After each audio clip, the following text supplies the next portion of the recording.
Hello guys, good morning mga ka-JJians. Nandito po tayo ngayon sa ating Zoom business presentation.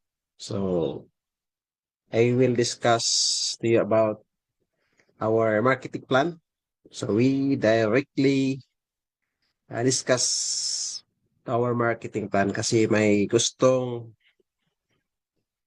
malaman kung paano ba tayo kikita dito sa GGN Supreme International.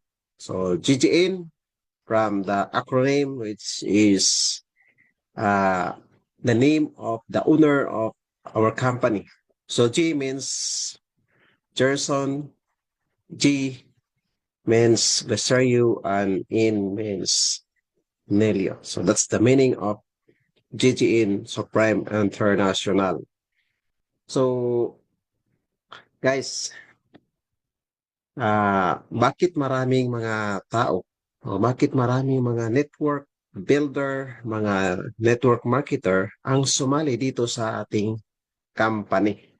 Kasi dito sa GGN guys, napakaganda ang mission at vision sa company.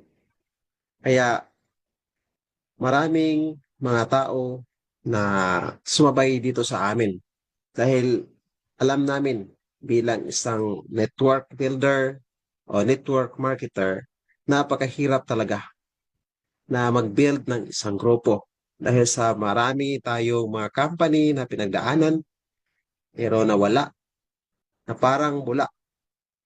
Kaya tumayo ngayon si GGN para ipagpatuloy namin ang iyong mga pangarap, lalo na sa mga tao na mahilig sa ganitong industriya. Kaya alam namin na ang GGN ang makatutulong sa inyo. Kaya dito na kayo guys, at ang company ito ay sa amin na, kaya hindi na namin ito pagkawalan. Papagkawalan kasi alam namin kung anong mangyayari sa aming mga provision, sa aming mga promises kung mawala ang aming kumpanya. So, hindi na kami mapagtiwalaan pa ng mga tao kasi sa amin na to. Yung mga company namin dati, siguro kung nawala man